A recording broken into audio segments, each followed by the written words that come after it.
And welcome to this EBI book publication for the book Regulating EU Capital Markets Union, Fundamentals of a European Code, written by Professor Rüdiger. My name is Thomas Gstädtner and I'm the president of the EBI.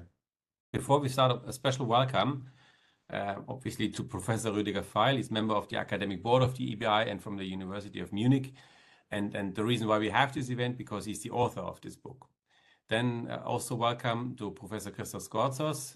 He's president of the academic board of the EBI and who will moderate today's academic debate. Also welcome to our speakers, who will briefly introduce Christoph Grigoleit from the University of Munich, Filippo Annunziata, also member of the academic board of the EBI and from the Bocconi University, Pierre-Henri Conac, member of the academic board of DBI and from the University of Luxembourg, and Thorsten Pötzsch, his chief executive director from the Securities, Supervision and Asset Management branch of the BaFin. So welcome to all of you. Capital Markets Union is a topic that is probably not easy to grasp. What is necessary to make Europe a capital markets union? How far have we advanced in that regard? And can we learn something from other capital markets? I think two things can be stated at the beginning of such a book presentation. First of all, a capital markets union would be a key and indispensable ingredient of a more integrated EU, and in particular, a more integrated monetary union. So why is that? A capital markets union is fully in Europe's interest, first of all. Capital markets are key for future investments in infrastructure projects, for example, to protect the climate or for huge digitalization projects. The state and banks will not be able to carry out such financing tasks on their own. Big capital markets would open up a significantly larger pool of funds for European companies for their future investments. Therefore, a big European capital market would be tremendously useful to help financing future investments. This could also help European companies to balance out their strong exposure to banks when it comes to their financing. European companies are currently financed around 2/3 by banks. The rest is via capital markets. In the US, it is the other way around. Stronger capital markets would help companies to reduce their strong reliance on bank financing, but it would also help European banks to establish a stronger income stream from net fee and commission income and reduce their strong reliance on net interest income. Therefore, there's also another aspect that needs to be taken into account in a debate about capital markets union. This relates to the question of how the European Monetary Union can be further stabilized.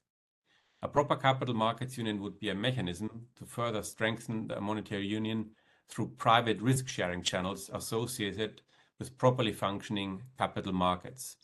A strong currency union relies in one or the other form on risk-sharing.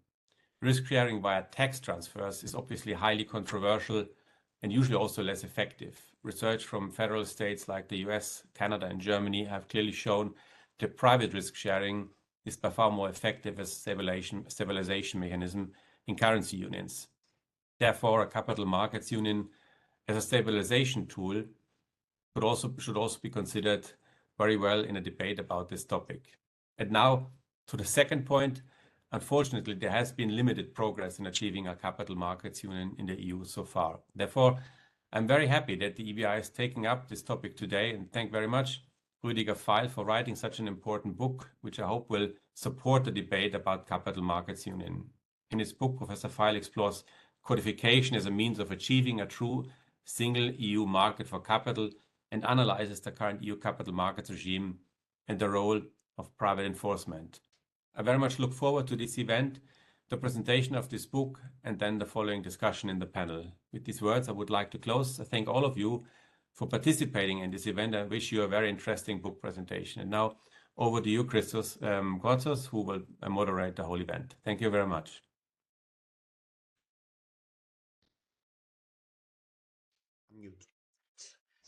Thank you very much, dear Mr. President, dear Thomas, for this kind introduction.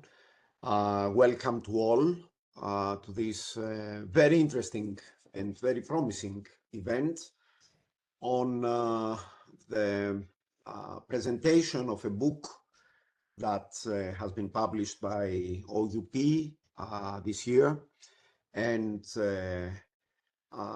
Rüdiger Feil, our dear colleague and friend at the EBI and on other occasions, is the editor of a great work in 21 chapters structured in 4 parts, discussing exactly the topic that Thomas mentioned before, the need for the codification of the regulatory framework, as a step beyond what we have achieved up to now, meaning some piecemeal legislation, very important legislation, but eventually piecemeal legislation towards creating a single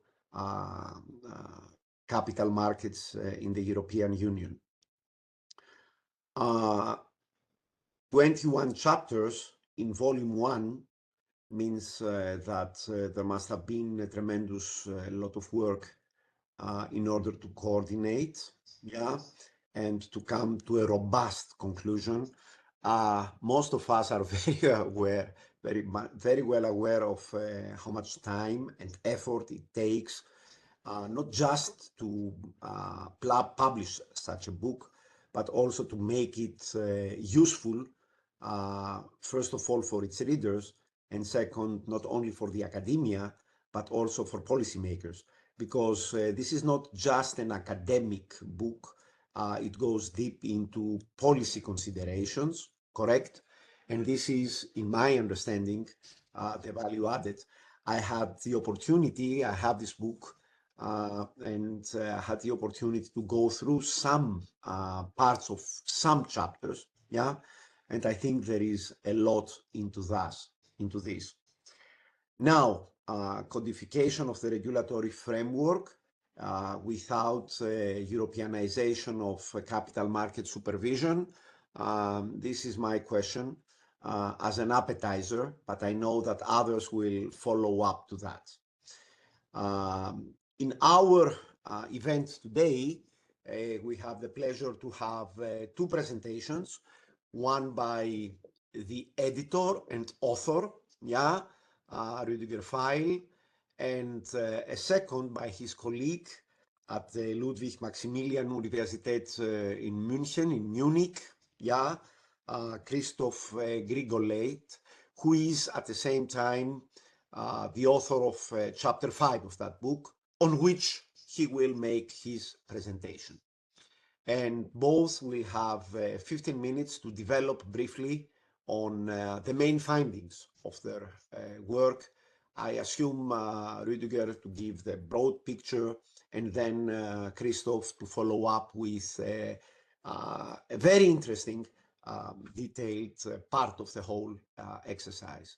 And then it was great pleasure that 2 dear colleagues and friends from the academia, Filippo Annunziata and Pierre-Henri Conac, have accepted to act as discussants, and also, of course, Mr. Thorsten Pötzsch, Thorsten, who is a supervisor at the BaFin, who will comment on these presentations, and then this will open eventually the room for discussion on what best use we can make of this book, how the findings of this book can be extrapolated to a wider audience. Unless you tell us, Rüdiger, to which I give immediately the floor, that we should first wait for volume 2, if this is in the making, but you are the master of the whole project. So with many thanks for your presence here to all of you and those who are attending, I have seen in the list a lot of dear friends and colleagues. Hi, Matthias Lehmann, I have seen you being there, among others. Rüdiger, you have the floor. Thank you, dear Christos, and thank you also to Thomas Gstädtner for the introduction and the kind words, and even more important, for the opportunity to present this work. I will share my screen with you, prepare the presentation. on the book Regulating EU Capital Markets Union. Christos mentioned it would be volume 1, just published by OUP on the fundamentals of a European code. This is basically the product of a research group consisting of 27 academics from a number of European countries. We are very, very grateful to Deutsche Forschungsgemeinschaft for having funded that research project. We worked over 2.5 years on this project, and I'm glad today to present the key findings. So the idea of this research project developed in volume 1. Indeed, volume 2 will be soon published, hopefully end of this year, which then dives a bit deeper into market abuse and corporate disclosure. The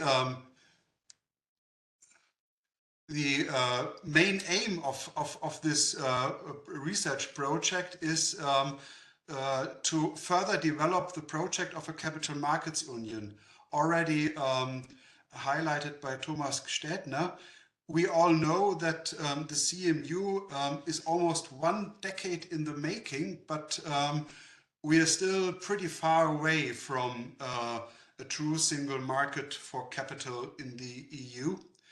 And this research group identified, of course, there are a number of reasons for that, but from a legal perspective, the research group experienced still fragmented market structures, which do result from divergent legal frameworks and supervisory arbitrage.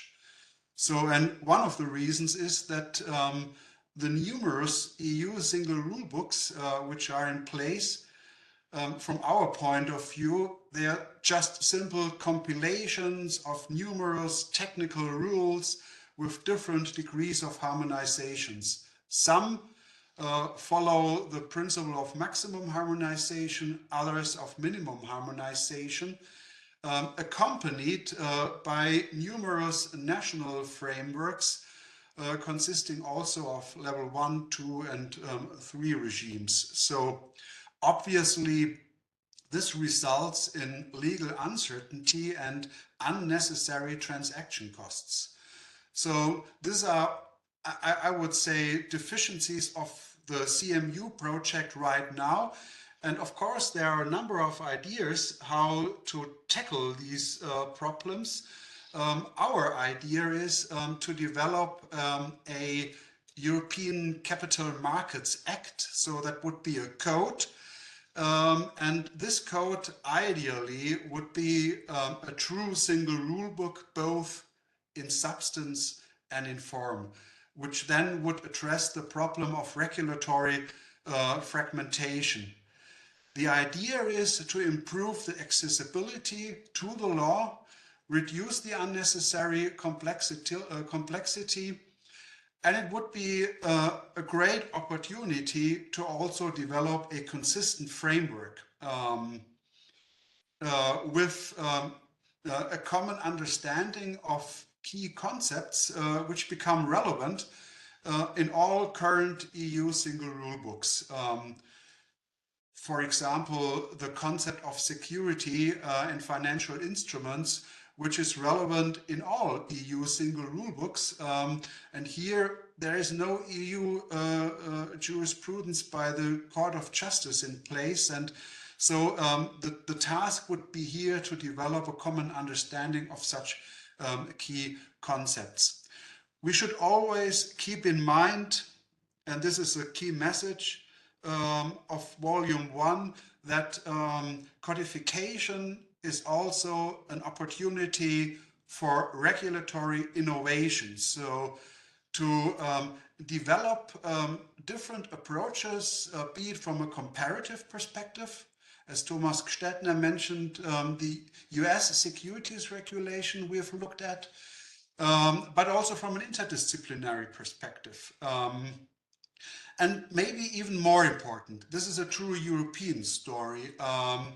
Codification would here also be an opportunity to develop a balanced system of both public and private enforcement, which would then avoid over and under deterrence.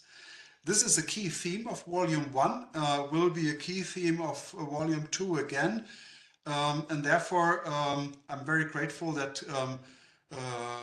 Christoph will later touch upon this in more depth. So to give you an idea, a flavor of what the ECMC would then be about, the idea would be to bring all these single rule books under one roof. The prospectus regulation, market abuse regulation, short selling regulation, transparency directive, public takeover directive, and MiFID II. So these are the key single rule books. We all know that they are accompanied by a numerous further level 2 and acts and level 3 measures. The idea would be to develop a code which would serve as a rule book for the future, of course, accompanied by further EU level 2 acts, but ideally without any relevant national laws anymore. So that would be a code which contains uniform rules and has a fully harmonizing effect. Volume 1 sheds light on a number of research questions, and it turned out that these are quite challenging and very difficult research questions. The current regime is difficult to access, and this has a lot to do with the technical language. So ideally, a new EU law would adopt a different legislative style, which is easier to apply. Second, I can't touch upon this in more depth, but just to give you an idea about what this Volume 1 is. So it also looks at the legislative style, and at the same time sheds light on regulatory goals, on investor protection, on market efficiency. It explains financial stability and provides input on one of the key themes we are discussing right now. Is sustainability a new regulatory goal? If yes, how should this regulatory goal be implemented in the EU law in the future? So, and finally, is there a hierarchy between the different regulatory goals? So you can see these are, of course, academic questions, but they do matter. If we want to develop a common understanding of financial markets law, it is at the same time important to find common grounds on the regulatory goals and on the key concepts, which would be defined in the general part of the European Capital Markets Code. The book looks at the concept of security and looks at the concept of crypto assets. Great research by the colleagues on these concepts, how to develop a common understanding, and are the current definitions provided for in the MiFID II and in the MiCA really the best way forward.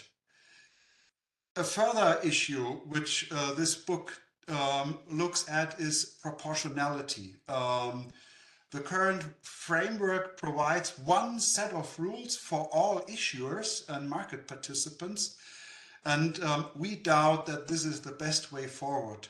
Of course, there are more proportionate rules for so-called SME growth markets, but apart from that, EU law does not deal with proportionality, so in contrast to EU banking law. And finally, the book provides further suggestions for the content of the European Capital Markets Code and ideas for modernization of the EU regimes. Christoph will talk about this in a couple of minutes with regard to harmonization and enforcement. So the idea, to sum it up and is to develop such a code based on common grounds about key concepts and regulatory goals. And of course, you will ask, how could this be implemented in EU law? I will present to you two possible ways forward. And this, of course, has a lot to do with supervision and the relevant regulators. The solution one would be that the ECMC would be the new law governing EU regulated markets. So it's a new EU single rule book, and it will be accompanied by EU level 2 acts and level 3 measures as explained by myself. Who would be in charge of supervision and enforcement, public enforcement? The model one would be, we have discussed this in the research group, that ESMA would be the sole regulator. Model two would be that's how the colleague has described it, a new power sharing model akin to the European competition network. And in this model two, ESMA would at least be competent for severe violations with a manifest transporter dimension. So it would go beyond what we have right now in place, with ESMA mainly being the coordinator and being in charge of supervisory convergence. This model two would entrust ESMA with more supervisory powers. And of course, model three would also be possible, that supervision is still carried out mainly by the national competent authorities. Colleagues in this book highlighted, if model three would be the way forward, then in any case, it would be very important to ensure, firstly, that ESMA can carry out a stronger role to ensure supervisory convergence, but at the same time, a critical assessment would be important with regard to ESMA's level 3 powers to issue guidelines, recommendations, and Q&A documents to ensure here greater legal certainty, and that would be important. So that would be solution one. Anything goes, of course, subject to Meroni. I trust that this will be discussed in more depth later in the Q&A session. Of course, everything is subject to Meroni, but we should keep in mind that that would be one way forward. The ECMC as the new law governing all EU regulated markets. I have a further idea, which I would like to put up for discussion, and that would be that the ECMC would be the legal framework for a 28th regime, which then would be supervised and enforced solely by ESMA. So how would that work? Well, it would be an optional 28th regime, a EU single rule book consisting of EU supervisory law and the civil law sanctions. And this EU law should then, of course, be supervised by ESMA, prospectuses approved by ESMA, and once approved, the European market would be accessible by any issuer. The issuers already listed at an EU regulated market would have the chance to opt in this 28th regime and would then be supervised by ESMA. They would have the chance to signal to investors that they would be subject to a true European framework supervised and enforced by a European institution. And maybe that would be attractive for them because that makes them possible to attract issuers from investors from abroad. So that would be the solution two, the ECMC as a legal framework for a 28th regime, a European regime, supervised, enforced solely by a European authority. Ideally, the book sheds light on fundamental issues of the European Capital Markets Code, and then hopefully paves the way for bolder steps in the CMU project, because right now we are pretty far away from a true capital markets union. More has to be done. We all know that bolder steps are necessary, and from a legal perspective, more harmonization might be the right way forward. And that's why I'm very grateful that Christoph Grigoleit looks at harmonization and sanctions now in more depth. But before his presentation, I give the floor back to Christos. And again, thank you so much for this opportunity to present the research project. Thank you very much, dear Rüdiger. An excellent introduction. One first consideration is to what extent the principle of subsidiarity could eventually be considered as a limitation to this codification. When it comes to the ESMA, I know that we will have to discuss it further. And I also see that even though if we were to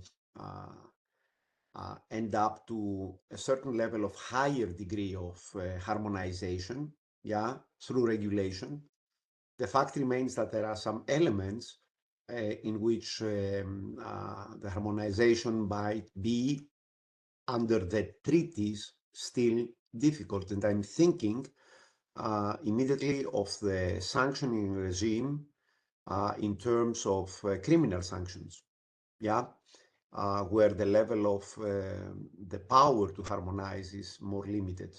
But since I'm speaking about sanctions, I think I should stop it here and give the floor to Christoph. Thank you very much, Christos. Let me ask you whether or not you can see my presentation. Yes, of course. Oh, perfect. Okay. Now, I present to you some findings that I have made in the book, in the chapter on sanctions. Rüdiger has already touched upon it, and Christos as well. And the basic finding and the starting point for my considerations for today is that the sanctioning elements of the capital market regime on the European level is very sketchy, quite obscure, and in general deplorable. It's just a problem of too many gaps, too many specificity. And I've tried to describe this finding in more depth. What I will do today is not explore what are the deficits of the sanctions on the public enforcement level and the deficit on the sanctions on the private enforcement level. We all know that there are many provisions on public enforcement, still leaving the details of the sanctions quite vague and not and quite sketchy.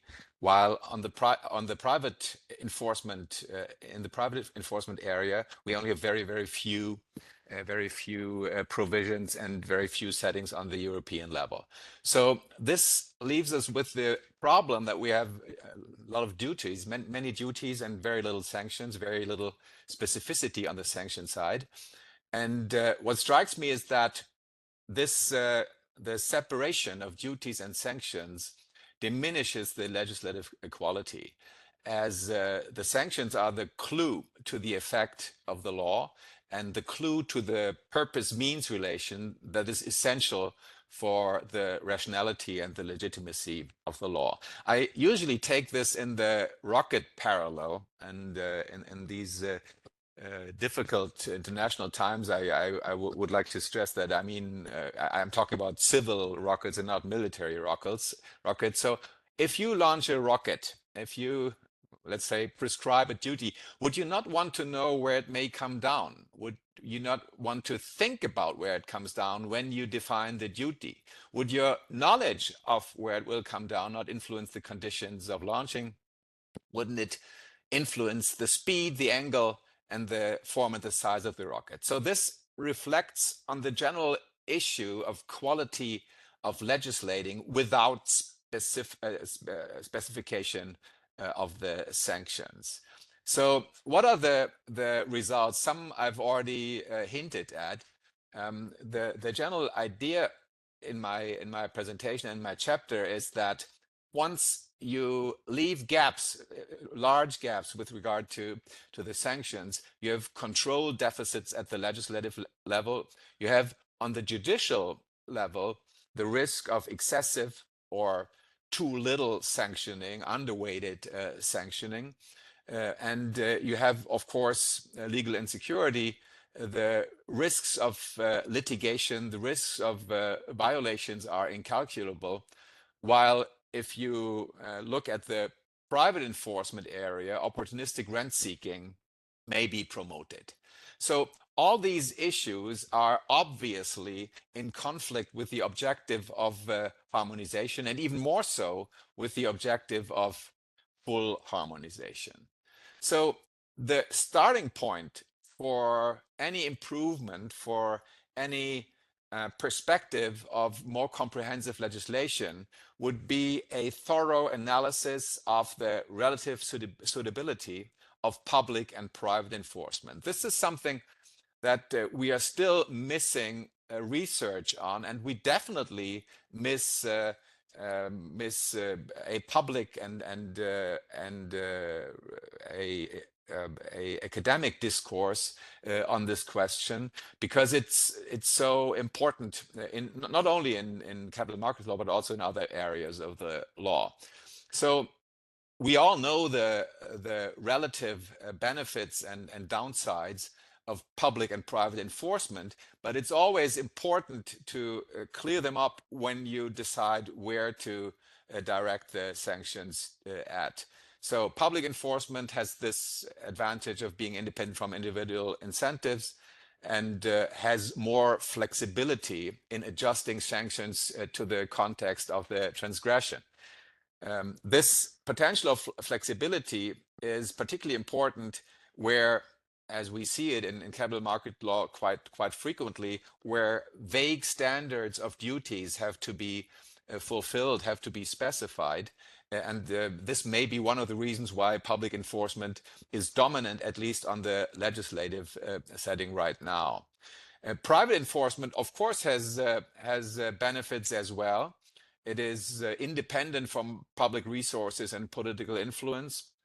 It may utilize decentral information resources, and this will probably, these two aspects will probably provide legitimate reason for some form of private enforcement in many instances. However, we always have to be aware that private enforcement comes with the risk of opportunistic rent seeking, and we already see these issues of the litigation industry very strongly, very problematically in Germany, where we have private enforcement with regard to ad hoc disclosure. There's also more contextualization problems with regard to private enforcement, particularly with 27 civil law legal regimes, where we have different systematic approaches and many remedies and legal doctrines that have to be taken into account.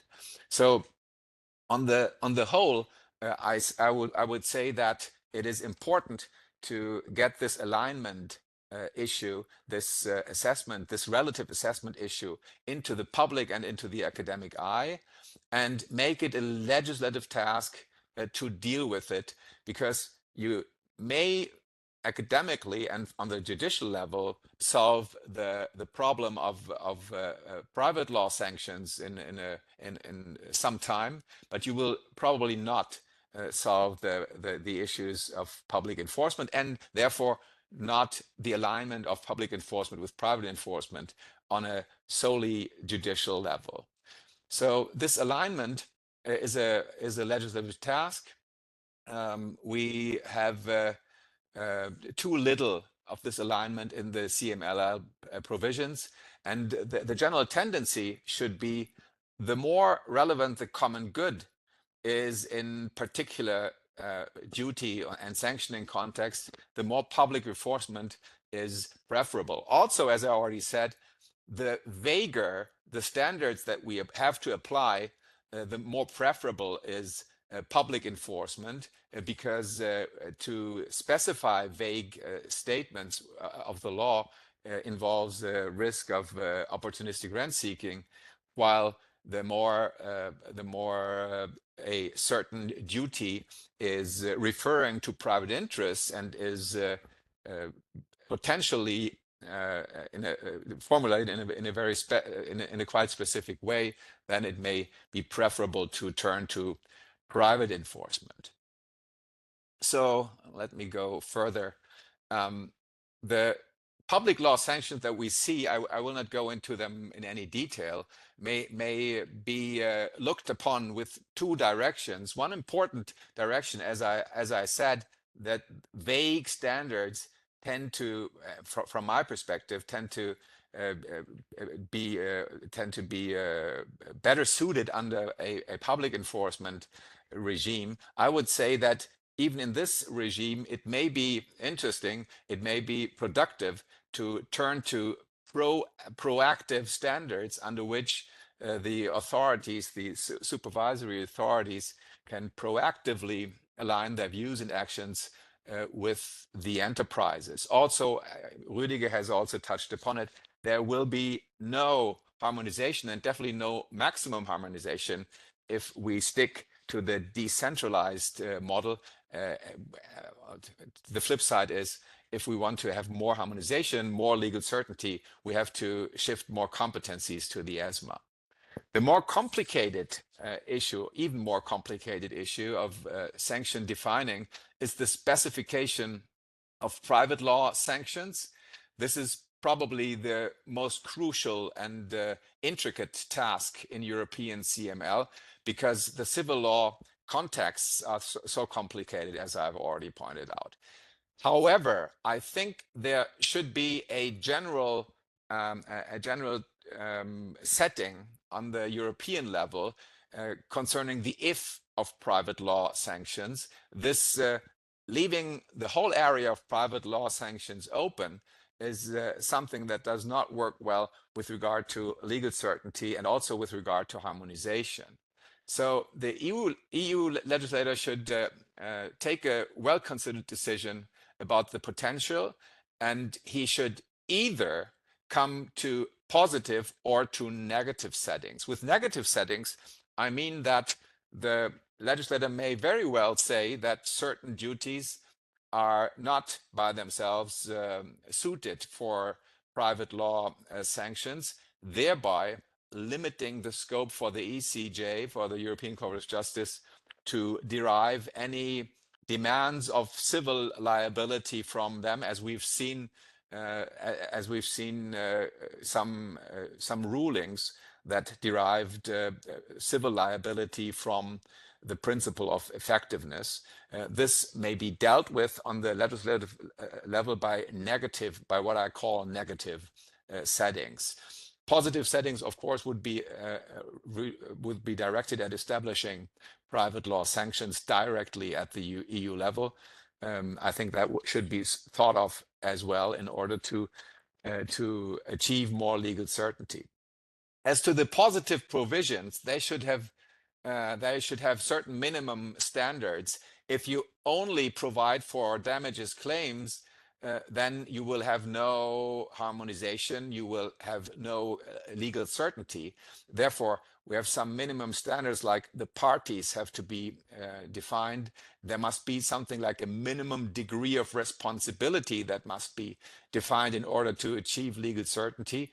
And also, if the conduct requirements can only be defined very broadly, again, the vagueness of duties should be an element of giving more thought to defining sanctions. If the duties are only to be defined broadly, then it may be sensible to come up with a higher standard of responsibility, meaning that only intention or gross negligence may be relevant. Also, there must be minimum requirements with regard to the size of the damages award, and some evidentiary settings have also been taken into account. So finally, I would say these negative provisions are not really in the legal and in the academic debate yet. One should still think about them, because without them, we will have in the field of private enforcement no certainty at all, no harmonization as well. So the objective of maximum harmonization cannot effectively effectively achieved if we do not have something like a defined frame of potential for private enforcement. Here, I would like to mention again the ECJ case law on deriving demands on private enforcement from the principle of effectiveness that has, as I see it, still not yet reached capital market law, but it will probably reach this area soon. So before that happens, we may think about more precise headings in the field of sanctions. This concludes my remarks, and I would like to give the floor back to Christos, I think. Thank you very much. That was quite clear. Some observations, we can keep that for the end of the discussion, because now our discussants are really ready to jump in, yeah, and make a first assessment of what they have learned up to now, and what is their opinion on the positions expressed. And I'm really glad to see that we have more than 50 people attending. So that means, yeah, it's good news. So let's go for the next round. Filippo, you will be the first, or Pierre-Henri, as you wish. I have to Pierre-Henri, you go first. Yeah, I'm sorry, I have to go first. No worries. Welcome. So first, thank you for the invitation. I'm very pleased also to see a large audience. And first, congratulations to Rüdiger and all his team. You know, I mean, I know this exercise is extremely complex in a sense. You know, the fact that you even have a book, you know, is a huge achievement. Because, you know, how to harmonize, you know, 27 visions. I mean, maybe we're a bit less, but this is really impressive. You know, so bravo. Bravo. I'm also looking forward for the second volume of this, but that's really a great achievement, because I realized, well, not just it's difficult to do this kind of exercise, but, you know, you have to go maneuver through legal tradition and so on. It means also you have to be a leader, Rüdiger, in this field, because you have to steer a process. Otherwise, it will go in 27 directions. So you have to keep your ships together in one same direction. So bravo for the team, and bravo to you, Rüdiger, especially. Okay, now let's go to the critical part. No. But okay, so let's go back to basics. Christos, you know, you're from Greece, so we have two guys from there which are interesting. Mention Aristotle and Plato. And here we are back in an exercise about the world as it is and the world as it should be, ideally. So the work is, in a sense, bottom up, because you take what exists and you try to make something nice, but at the end of the day, you end up with Plato, which is, of course, as academics, where we tend to go. And So this is both the attractiveness and, of course, the weakness of any attempt to harmonize, because you are aiming for the best in a sense, but you are dealing with a world which is a bit different on this. And we have the experience also of the US of we lost, who tried to make this same exercise. And we also know how it ended. Okay, the situation is different here, so it's nice to give a try. And I also congratulate you for this. Now, I think but to have the EU adopting this, of course, I think nobody in the room expects really this. But this is also why I like your idea, in the book, to have a 28 regime.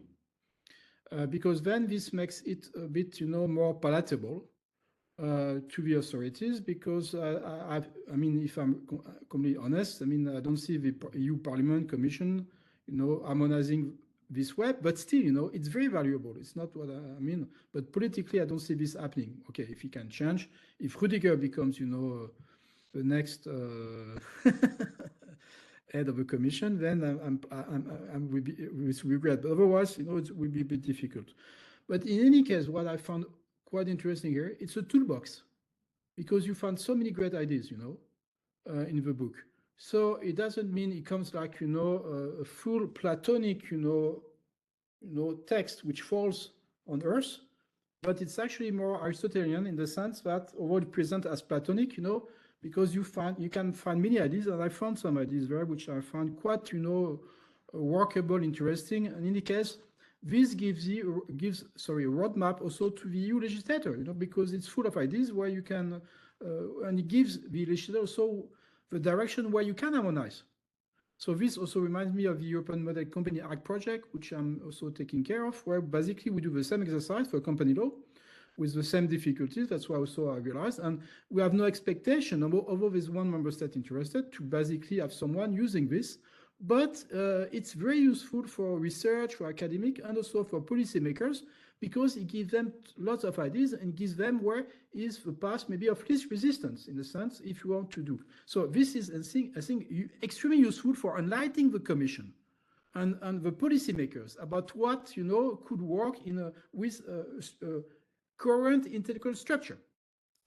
Okay, so now if we go to the CMU, which is in everybody's, discussion. And on Friday, we have a report by Enrico Letta about how to improve the single market and what to do. So I have my view on this, and I think I'm pleased to see that being shared also within the group chaired by Rüdiger, because I think one of the key issues is to try to go towards maximum harmonization as much as we can. I mean, everywhere if possible, actually. And of course, this will create rigidity in a sense, but we can see that then it would be good to have more level 2 freedom. So my vision in this will be, try to go to full harmonization as much as you can, which is also what you, I think, very correctly, propose, because this is what is making the CMU not working. It's not supervision, in my view, but it's regulation. Okay, the single rule book is there, but we see that, there are lots of differences anyway. So we should have to go to more, harmonization, which will also lead to less need at level 3. And then there's a second thing which we need to do, which is Meroni. And here we have to be serious. We have to kill Meroni once and for all, so that we free ESMA to be more flexible at level 2. I understand there's a case against the single, not rulebook, sorry, against the single resolution board, which deal with Meroni. So getting rid of Meroni is of utmost importance, in my view, both for supervisory convergence, but also or actions, but also for developing level 2, because then ESMA will be much more quick. If you send stuff to ESMA, for ESMA send stuff to the Commission, it takes months before they might come back, So if we have full harmonization, get rid of Meroni, which the court can do anytime, by the way. So they kept it half alive. So it's a zombie. I mean, you have to kill the zombie. What's the point, having a zombie in the room, in the house, you just find it, and once you find it, kill it, like in the good movies, So I'm sure many people will like to do it. And then you have a system which already will work much better. will work much better. Now, on the issue also, it would be, on the issue of proportionality. So, Rüdiger, you mentioned very rightly so proportionality. And today it's impossible to do proportionality, basically. Someone mentioned that it exists in banking, but not so much in securities law. I agree, but we need proportionality. We cannot regulate UBS. We cannot regulate Deutsche Bank, BNP Paribas, you know, or whatever, you know, other banks you can think of, like we regulate small banks or small investment services firms. So the system is basically designed for large stuff, and once it's at level 1, level 2, you know, ESMA as a proportionality group. I attended a meeting, or not of them, but I could discuss with them. I mean, I say, what do you do? Well, they say, we cannot do anything, basically. So also part of the system would be to allow ESMA at level 2 to create more, you know, flexible rules for more proportional rules, because it was very correctly pointed that it's too burdensome. And we need also, the ecosystem is not just made of giants, you know, and we also need small mushrooms, you know, in the forest, and also other flowers in the garden. So this is something which has to be done. So these are my main points, you know, or suggestion for a CMU. First, bravo for the exercise, because it's invaluable and it's very hard to achieve. It's invaluable for academics. It's invaluable for the policymakers. It will have influence, I'm sure, and it goes in the right direction, that we need to be stronger, and that the single rule book is not done yet. And then I want to finish on the remark on the present by Professor Grigoleit. Sanctions also is quite important, and I want to also make an announcement, if you allow me, Rüdiger, you're involved anyway. But, you know, the former Max Planck Institute in Luxembourg, which is now the Luxembourg Center for European Law, we're having a big event on sanctions and how to make them converge. Because very correctly, if sanctions are converging, in a sense, it also creates the capital market union. And it's difficult in a sense because you have different traditions, but we are doing this mapping exercise to try to understand where we go. And what we see, exactly what was described, is going in every direction, And ESMA and the other lack the tools, so we are working on this. So we have a big event where Rüdiger is also presenting on the 20th and 21st of June. And if we have a list of participants here, we will send you an invitation. It will be also hybrid, so you will also be able to work hybrid. So in a sense, Rüdiger in München, me in Luxembourg, we are working in the same directions, using different ways, but we meet, you know. So on this point, I want to thank you for the invitation. I will stay for 5 more minutes if I also any questions, and then I will have to review. Thank you very much, dear Pierre-Henri. I have one takeaway from what you said at the beginning and one remark. The takeaway is that eventually we should start a third project, which would be Zollen oder Sein in capital markets law. Yeah, what you said at the beginning, not to mix what we should do and what we want to do. The second, if you allow me very briefly, I think that what I have not discussed it with Rüdiger. What Rüdiger has in mind is, when speaking about this proportionality, is that in banking law, in the CRR and in the CRD4, you have this distinction between large institutions and the less complex institutions. Yeah, and this is embedded in the entire prudential framework. It's not a difference between significant and less significant, yeah, because this is for the SSM. It's in the CRR, it's in the single rule book. So when I was listening to him, I thought that this is what he has in mind, yeah, kind of taking over this this concept and adapting it to investment firms, but eventually also to listed companies or other actors in the system.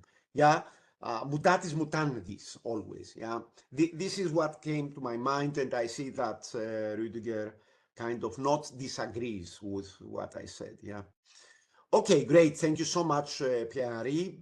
We understand that you are in a very stressed program, but your participation is always welcome, and your presence even more. Yeah, Filippo, I think that the term Meroni has been mentioned quite often. Yeah. And I know that you are a big fan of this tradition. Could you please develop on that or anything else that you would like? Thank you so much for being with us. Yeah. Yeah. Well, thank you for inviting me here. And, let me see. Do you hear me well? Because I hear an echo. Yeah. We can see you and we can see your slides. Yeah. Okay, good. So thank you. And I cannot do but join Pierre-Henri in complimenting the first volume of this great research. And it's a great achievement. And really, I can only imagine how hard it was to put it all together and also to come out with a volume that, by the way, I have read. It's here, so I'm not pretending, but I still have to go through a couple of paragraphs as chapters because it's very dense, and it comes at the right moment. I know that you've been working on this project since quite a number of years, but the big debate that seems now finally to coming up again on what shall we do with Capital Markets Union, where do we stand? It's really very timely, and I hope this will contribute to the success of your initiative. I'm also looking forward to Volume 2 and eventually maybe Volume 3. That's up to you to decide. And the volume, while it moves towards this idea of having a code, has also a lot of historical background and information that make people really understand what happened over the past 40 years and how on earth could we reach such a level of regulatory fragmentation, diversity, incoherence in capital markets. Oh yes, it all began in the 1980s. Some of us were already there, unfortunately, but it all began very timidly with the prospectus directives and then the UCITS of 1985. And as capital markets law developed, we clearly saw that in this area, we had an issue of pursuing different objectives and dealing with very different topics. Banking regulation and insurance regulation, the other two silos of European financial law, are much more homogeneous and easy in some way to handle because it's a more compact area. But capital markets has to deal with too many different items, topics, and objectives, and this has led ultimately to insufficient coordination at EU level, because what you see happens now is that when we tackle a new topic, we see that EU legislators simply add a new layer of legislation and without really considering what to do with the existing body of EU law. It's not by chance that the two most recent examples that we have of new sectors being covered by EU law, MiCAR, obviously, and the AFMD, follow this, I would call it, appalling legislative approach that moves in the sense of defining in a negative way the scope of the legislation. The AFMD simply says this directive covers fund managers that are not yet regulated by the UCITS, and MiCAR says we regulate what is not already regulated by the other areas of EU law. But this, since there is no clarity as to what falls under EU law, as the book clearly explains, this simply adds confusion. And then we have to deal with national regimes. In most of the areas covered by this research, we have, which is not gold plating, it's not exactly gold plating, it's national regimes that are being added on top of the EU ones that create huge complications. For instance, and this has been tackled in the chapter on the definition of financial instruments, we have national definitions of things that are not financial instruments, but that are covered by national regimes, for instance, under prospectus rules. In Italy, we have this prodotto finanziario. In Germany, you have the Vermögensanlage. In Belgium, you have this super thing, which is called belegging instrument, which seems to include anything that is something similar to a financial product. And this again is another problem, because once we have a common understanding of what EU law is about, then you have national law that will step in and add something at a national level. And then we naturally have problems with languages, different legal traditions. It's always a very interesting and in a sense amusing exercise to compare the different translations of EU directives and regulations and see how the meaning of a certain expression can change dramatically just because the translation has been carried out very well from a translation perspective, but that concept in a certain legal tradition has a different sort of meaning. At the same time, I don't want to be too pessimistic on the current state of affairs, because we do see that there are some sort of common principles that are in some way spontaneously circulating among different areas of capital markets law. And this might be a signal that moves in favor of the project of the European Code, because spontaneously, for instance, if you look at the core principles of MiFID in terms of investor protection, these were elaborated there back from the 1993 ISD directive, the conduct of business rules such as suitability, appropriateness, best execution, conflicts of interest, and then more or less spontaneously, not with the coherence of the project that Rüdiger you are developing, but they have been sort of transplanted in other areas, sometimes with mistakes, with adaptations. But we do see that we start seeing that there is a sort of a common understanding of at least some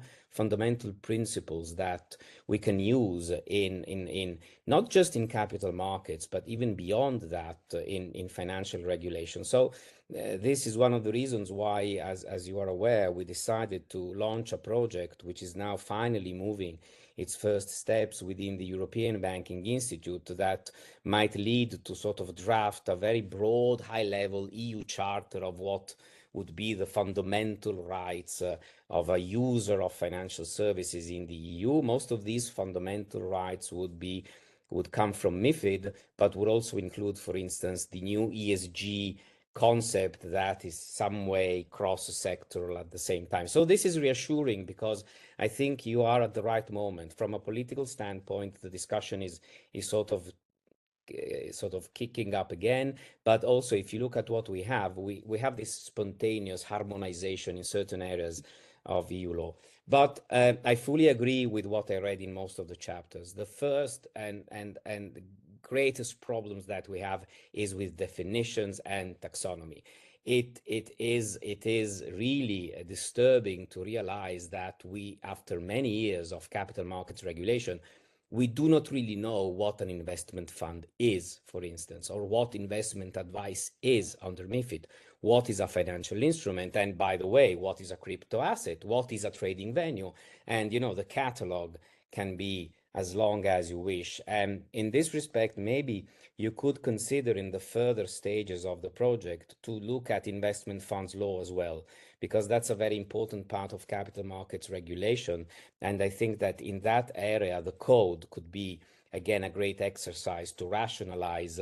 As of today, there doesn't seem any apparent reason, for instance, why we should keep UCITS on the one side and the AFMD on the other side, because maybe we could at least try and have one single EU legislation on investment funds. Why should we keep these two different pillars and try to put them together and keep them together with that negative approach of the AFMD that wants to cover everything that's outside the UCITS? Doesn't make much sense. At the same time, the code project will have to deal with national traditions a lot.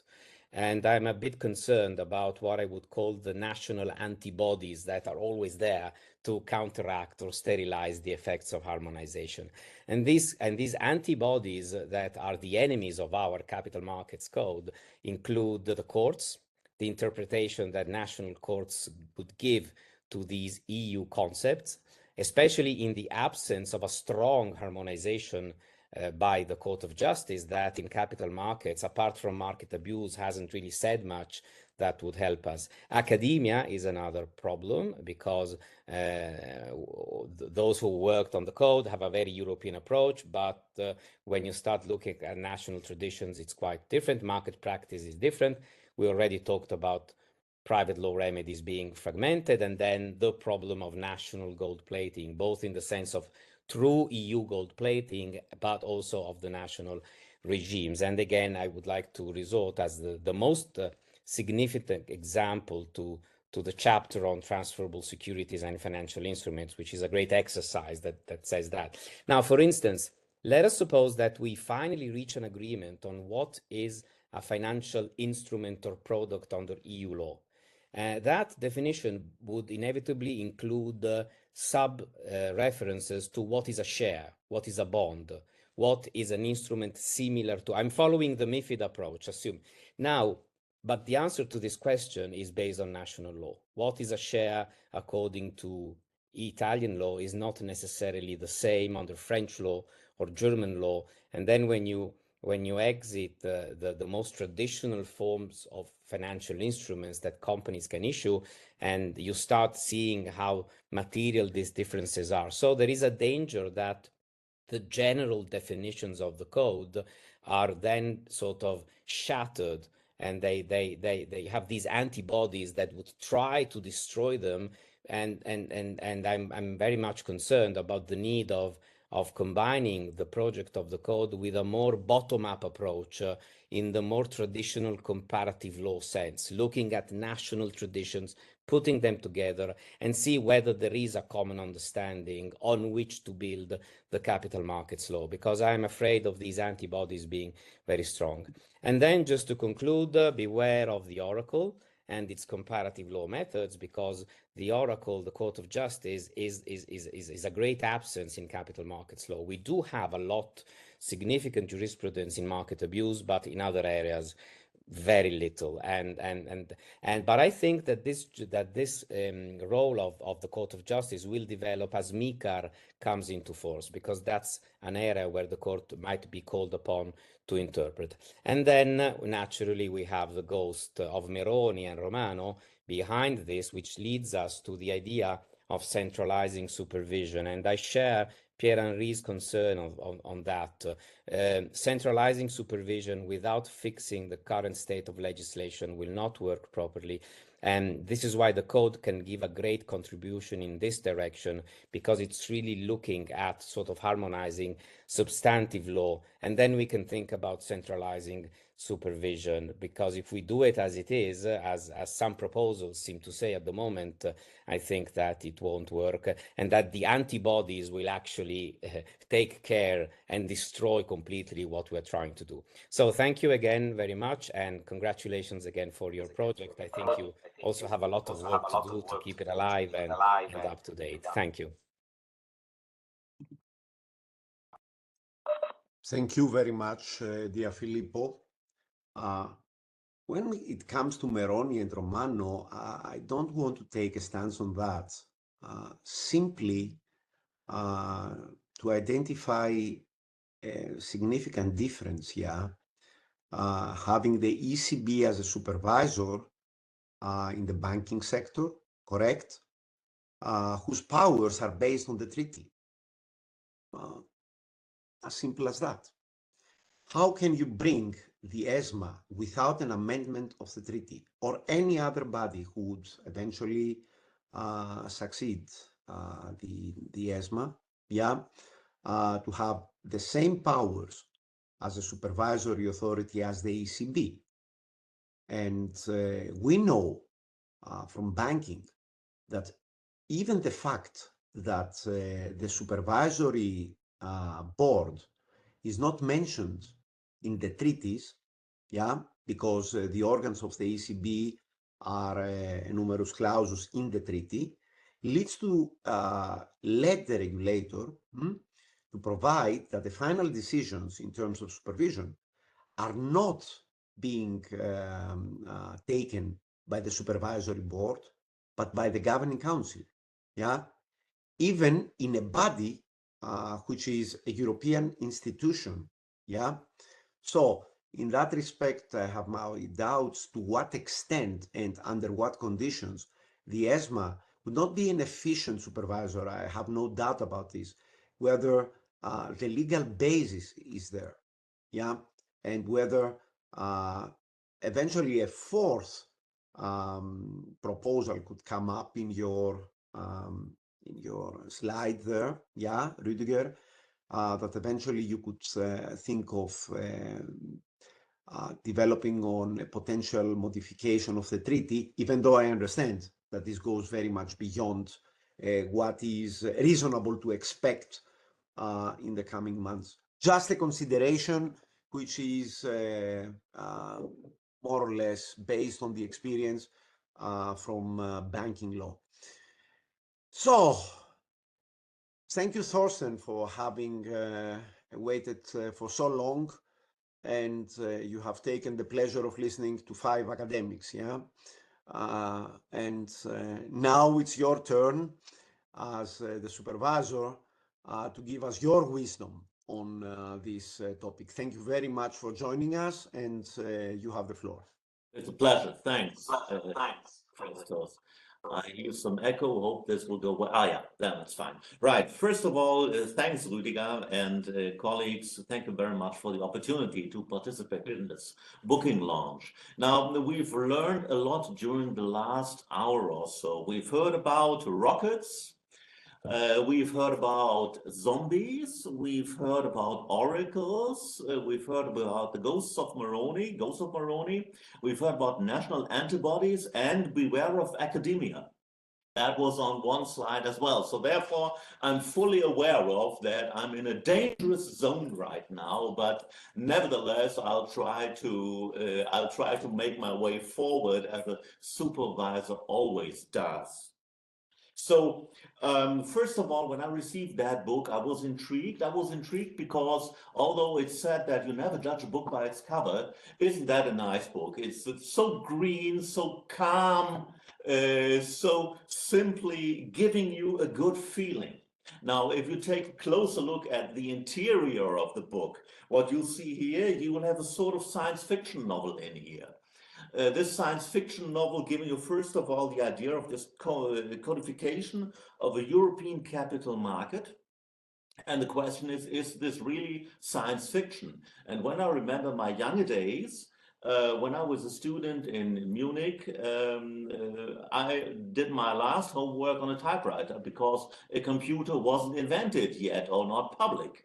By that you can see I'm very old, but apart from that, the point I would like to make is the internet was something that was not invented when I worked in the UK back in the 90s.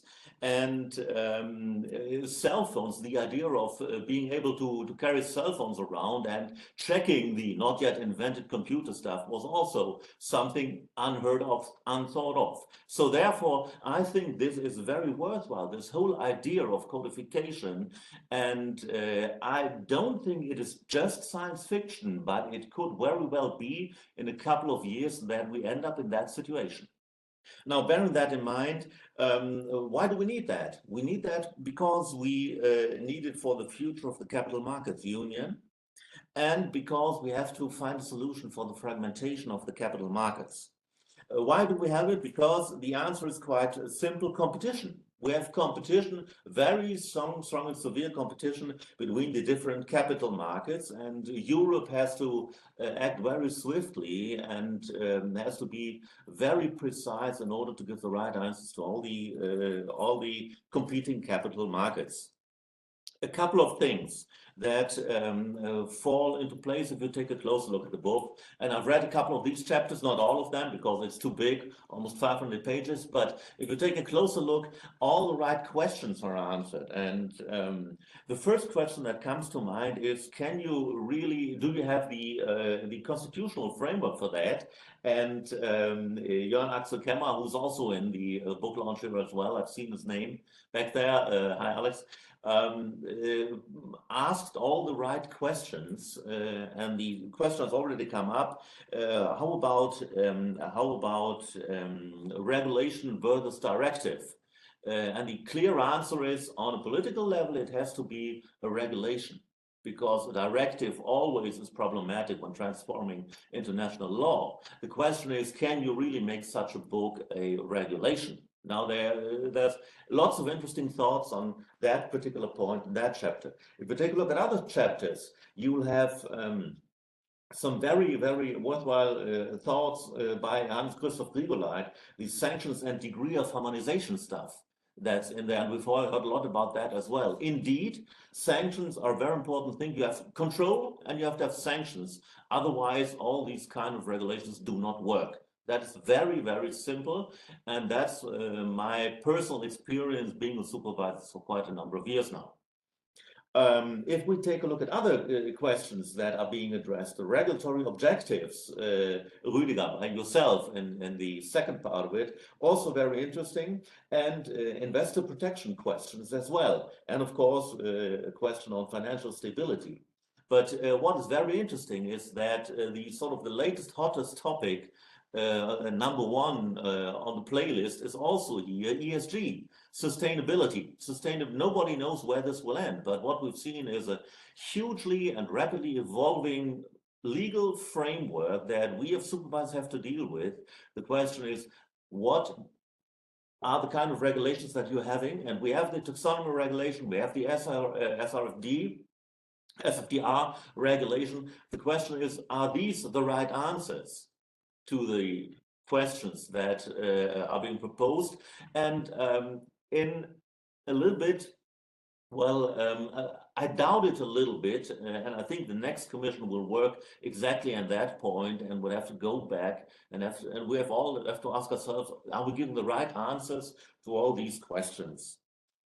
Now, one thing that comes to mind when having this kind of book is that, first of all, if you are a practitioner, you have to be aware of the fact that the whole life is getting more complex and complex. We have to reduce complexity.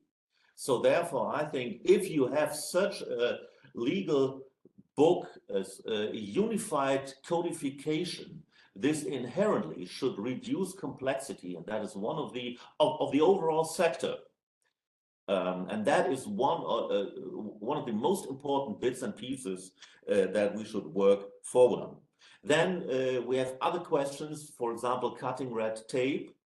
That is something that I haven't found in that book, but it is very important to address as well. And we have to reduce bureaucracy. That is not sort of the first idea that comes to mind for an academic, but for somebody who's a practitioner, bureaucracy, and for the old companies, bureaucracy is also a very important part. And one last bit, it has all been touched upon very slightly. There's also a chapter on proportionality. I think Rüdiger has already mentioned, or some of the other colleagues, proportionality is extremely important. We have it in the banking sector. Nobody talks about that in the capital market sector. It's hugely important.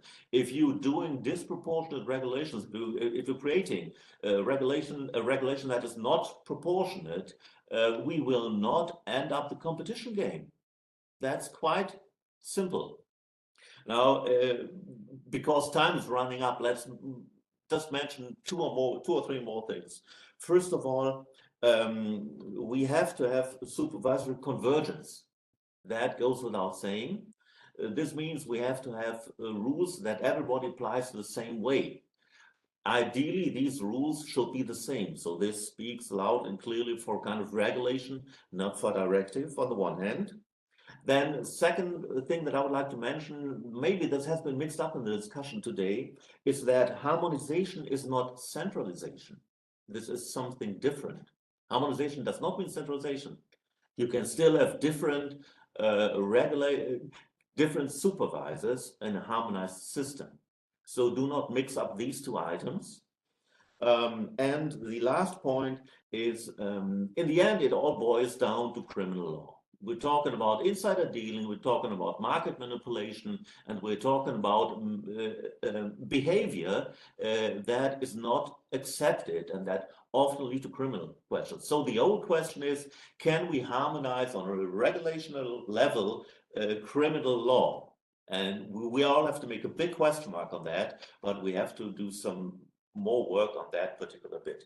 And the last thing that I would like to mention is, Rüdiger, on your presentation and in your book, the implementation is slide 7, these 3 models that you have outlined there. The first model, well, all 3 models are being practiced right now at the moment. The first model is a model where ESMA as a sole regulator is acting. We have it as far as the rating agencies are concerned. The second model, where you have the sort of mingling between national competent authorities on one hand and European regulators, we have a number of cases where we have this kind of regulation. For example, in the banking sector, the ECB, in the banking resolution sector, the SRB, the same system, the SRM, in the soon-to-come anti-money laundering sector, we'll have the AMLA and the exact same of shares and responsibilities, system of sharing responsibilities. Now, I think the European regulator has a certain fondness for this second version because it combines quite a lot of different virtues. You will have a centralized system on the one hand, but you have the chance to take into account all the legal and language differences that you have in all the different member states. So lots of things to talk about, lots of things to think about, and lots of things to learn about in this wonderful book. And I'm very much looking forward to the second edition of that. Thanks. Thank you very much, dear Thorsten, for all your valuable remarks. There is a lot on which we should praise Rüdiger and his colleagues. The one for which he should not be praised because he would not have any option is on the color of the book, because this is a standard OUP color. So in that respect, he was but still, that's bad. Yeah, correct. Now, if you allow me very, very briefly, one comment on what you mentioned just at the end. Please keep in mind, when it comes to banking, the ECB is an institution at EU level, and it's embedded in the treaty. So you cannot compare it with agencies. Point number 2, the SRB, and this might be a model eventually for the ESMA, cannot in itself take final decisions. The final decisions are taken by the Commission and the Council according to a very flexible procedure. But again, it's not the SRB which takes the final decisions. And sometimes we have that now with the Sberbank case. You have judicial review of decisions taken also by the Commission and the Council in relation to resolution cases. It's not only for the SRB. So just for the architecture of our so complex system. But this SRB model might eventually be a good way out for the ESMA in the future. Now, I will simplifying a bit. Bear with me that I'm not living in the academic. No. You are. Practice. I was at the SRM as well, and there was one particular case that we were all aware of. Well, of course, the final decision has been taken by the Commission, but the preparatory work and the vote was given by the SRB as well. So therefore, it plays a super important part.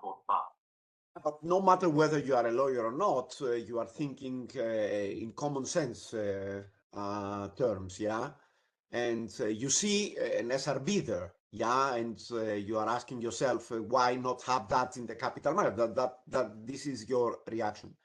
Now, I will give briefly Christoph first in the reverse order, and then Rüdiger, 5 minutes to respond to what they have heard, and then, or even more if you wish, and then we can open also the chat. So if you have any questions from those who are attending, please put your questions in the chat and we will see them. Christoph. Thank you, Christos. I will keep it short, as we had so much consensus in the statements that we've heard from everybody. We need to go further, that we need to get more harmonization, more quality in harmonization, more legal certainty. I would like to address one point that Thorsten Pötzsch has addressed at the end of his statement. And he rightly said, harmonization is not the same as centralization, or you can have harmonization without centralization. That is quite true. However, there's one factor that is making the picture a little bit more difficult, and this is leeways for supervisors and leeways for the judiciary.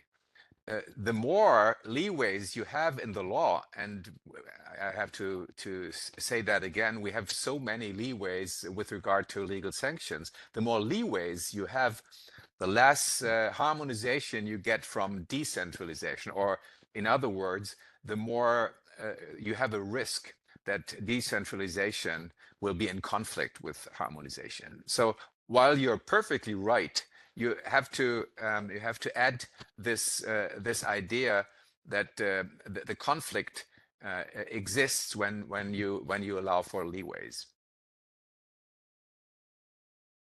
This is pretty much everything I would like to comment. Thank you, Christos. Also, a huge thank you from my side. I'm excited. This is really great to experience that all panelists have a positive stance and on that project, and do see the pros of this project. The research group is, of course, very well aware of the challenges to develop such a project. It's delicate and very difficult, keeping in mind that it's basically 27 member states with different private law systems behind. So a European code will always be a legal act that deals with these issues from a functional perspective. And that will determine at the same time also the legislative style. I'm also excited that all panelists share our vision that proportionality is a key theme. And I would like to take this opportunity to finally shed light on that problem. Issuers in Europe are subject to a lighter regime only if their shares are admitted to trading on a so-called SME growth market. That's it. And this SME growth market works in some member states, but in most of them not. So that in the end of the days, the SMEs not listed at these SME growth markets, they are not able to benefit from a lighter approach. And this is a key problem, and we want to tackle this task by developing a more proportionality in a European code. So this is really important. Well, of course, the research group is very well aware of the problems of Meroni and Romano, and Pierre-Henri mentioned we should free ESMA from Meroni, which would be a zombie, if I may borrow his words. I have no clue how we should shoulder that task, but of course, any proposal in that regard will take into account the boundaries of Meroni and Romano. I appreciate, I'm very grateful for all this input. We will take this into account in our future work. We are right now working on volume 2, and I'm glad that really great input is provided on further modernization also of the respective regimes, both on the area of supervisory law, but also civil liability regimes. The input by panelists is very much appreciated, and I will share this with colleagues. I've seen that some of them have been with us today. That's great. others not. So we will provide them with your input, and then hopefully get back to you with a further modernized volume 2, which also takes into account your concerns. These are concerns I do understand that some problems do arise from the national particularities we have to take into account. Thank you so much. Thank you so much. Thank you very much, Rüdiger. If I may ask you something that we have been discussing with Filippo the other day, and we are not sure whether there is a common understanding on the term 28th regime. What is your understanding of this? The exact, because this is more of a political term, yeah, that has been used here and there. Or is there anything that we are missing? I am missing at least. It's basically not my idea. It's an idea I developed together with Stefan Balthasar from Allianz already a couple of years ago to stimulate the discussion about further harmonization in Europe. The idea is to have one EU rulebook governing capital markets. It's basically supervisory law, plus a specific rulebook which also governs the civil law aspects. And this is a separate regime as it accompanies the already current existing supervisory law plus the 27 national private law regimes. So, issuers having their shares listed at a regulated market would be provided with the opportunity to opt in this further rulebook. It is a rulebook consisting of EU law governing certain private law aspects, civil liability, plus EU supervisory law. So in addition to what we right now have. So that's basically the idea. And it would encourage, again, a competition, because then we have, again, a competition between different law systems governing capital markets in Europe. We have the 27 regimes which compete with the 28th regime. Isn't it fascinating? So, I think, and we do think that might be attractive.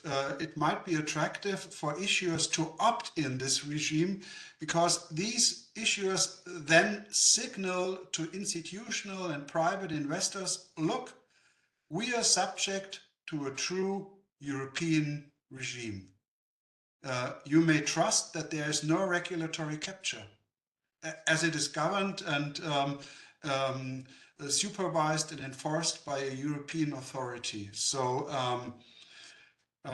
this is basically the idea, and we've developed it in an article published in the Frankfurter Allgemeine Zeitung, and then further developed it in the ECFR. So in terms of legal certainty, do you think this would work if we were to have parallel, as I understand it, frameworks?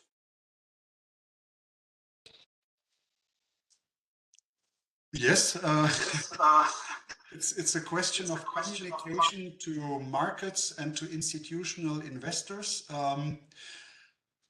I've presented that idea at a couple of conferences and also shared these ideas with practitioners. And as I mentioned, Stefan Balthasar, who has developed that idea together with me, he is a practitioner, and so I can very well imagine that especially the institutional investors, they do understand it. Of course, when it comes to civil liability, always questions of legal uncertainty arises. So this is a question of making good law, which works well in practice. Of course, if you shoulder that task, then the question of legal uncertainty does not come up. But of course, always a question which is worth to be discussed.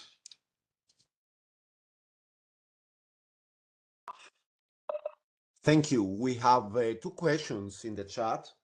The one comes from Carmine Di Noia. Hi, Carmine. Very nice to see you here. Yeah. He refers to the short selling case. Yeah. And that in accordance to the the decision of the court, yeah, the ESMA is given direct supervisory powers. Yeah. And as ESMA group wrote in 2013, everyone agreed, but only with different governance of ESMA with independent executive committee. This is the comment made. If I may react, this is a key issue, of course. If you want to develop a European authority as an independent supervisor, independent from national authorities and from the European Commission, it will, of course, be key to reform the governance. I very well remember that this has already been put up to discussion by the European Commission a couple of years ago when they proposed a reform of the ESA governance. In the end of the day, the old model survived with the Board of Supervisor as the relevant body deciding upon all relevant issues. Carmine, great that you can make it today. Wonderful to have you with us.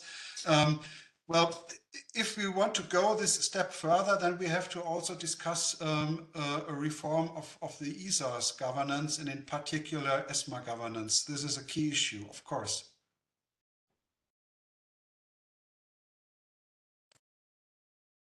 And then there is a second question. Filippo, go on. Yeah, just add something, because the problem with Meroni now is exacerbated because it's not just about supervisory functions. It's about allocating to the ESAs multiple functions: supervisory, quasi-regulatory, soft law, direct supervision. So it's not just about the short case selling case is very useful, but now the picture is much more complex. These are super ESAs. They're not the ESAs that we used to look at. And I think that the AMLA regulation will be a very interesting test to see how Meroni can survive in this new environment. Even I would put a footnote on this.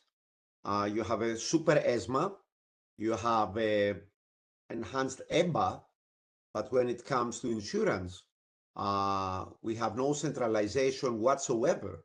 Yeah, so you have an asymmetric system in terms of supervision in the financial sector for the 3 ESAs up to now, correct? Great. Rüdiger, there is another question here. What about including, or how is in your codification included the framework on financial market infrastructures? And there is a lot on this. Well, that's an important question. I had the honor to contribute to a research handbook on market infrastructures at the University of Tübingen, a joint project by Paulo Saguato and Jens Hinrich Binder. You know that project very well, Christos. Well, this is highly difficult to tackle. So far, we haven't looked at a redesign of any market infrastructures. Of course, legislator is always able to restructure the markets and the infrastructures, but this would be a separate research project. And I think it is very well covered by this great book, by the way, also published by OUP. So we have that in mind, and this serves as a basis for our considerations and conclusions. So we build upon this. Thank you. It was not, by the way, it was my question. I forgot to mention that this came from Juan Rius. Yeah, but I'm also curious.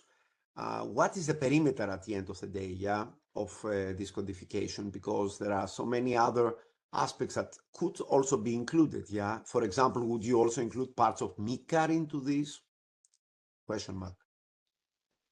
Well, let's see. We have a great colleague with us in this research group, Val Collat, you probably know very well.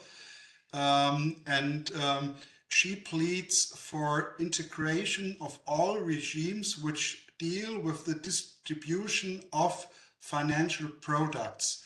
Her argument is products which have the same function should be subject to the same regulation. Of course, this is a strong argument for also including, for example, fund products and insurance products. They may serve the same function as any other financial instruments which are subject to capital markets regulation. We have to see. Maybe it is good to adopt a pragmatic approach. We haven't put up these proposals for vote in our research group. So if you go through her chapter, you will see that she's very much in favor of including all these further products. And of course, there are arguments for that. But let's see, if we go further steps, this is still up to discussion. Then we have probably to adopt a more pragmatic approach and concentrate on financial instruments, as financial instruments not only encompass securities but also derivatives. So this is also quite challenging to develop a real book which provides adequate answers. Let's see, I still have some years to work on that. Okay, thank you very much. And there is a last question from Mark Feiler. Apart from thanking you for the excellent work, which we all share, could you please line out a framework for issuers listed on MTFs other than the SME growth market in your concept, regulated by the ESMA and supervised by national competent authorities? That's the question. Thank you for this question, lieber Herr Feiler, also from Munich and Börse Munich. We've discussed this already at other opportunities. To be honest, Volume 1 on the fundamental issues only observes proportionality as a key problem and concludes that proportionality should be tackled in future EU law, apart from the SME growth market. So the conclusion is more proportionality for any SME listed at a regulated market. So this is the main conclusion from Volume 1. And in Volume 2, we will provide input how this could be done in the area of market abuse law and in the area of corporate disclosure.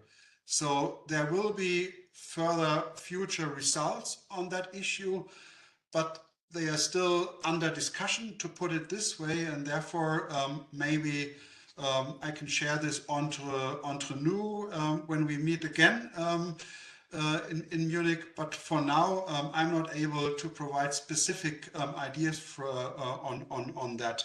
It will certainly be a lighter corporate disclosure regime than we do have right now.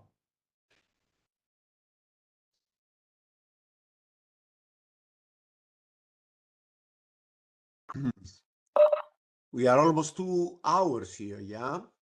And I wish we could have more. It has been an excellent event. And thank you very much all, starting from the discussants, yeah? Excellent interventions and food for thought. I will send a message to Pierre-Henri to thank him for that, yeah? Thanks to you, Christoph, and to you, Rüdiger, yeah, for your excellent work and for having agreed to make the book launch under the auspices of the EBI. We are very pleased about that.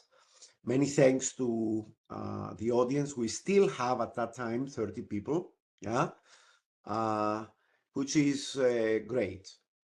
Many thanks to Claudia and Ricarda, who are always there to support our work. Yeah, this is always something that we need to keep in mind. We have an excellent infrastructure. Yeah, you need infrastructures at the end of the day. Yeah, not only capital markets, which must run efficiently. And have a nice evening. Hope to see you again very soon on this or any other project of the EBI or whatever else. And many, many thanks again. Congrats for the book, congrats for the event, and see you soon. Goodbye. Goodbye. Bye-bye. Thank you. Goodbye. Thank you. Huge thank you.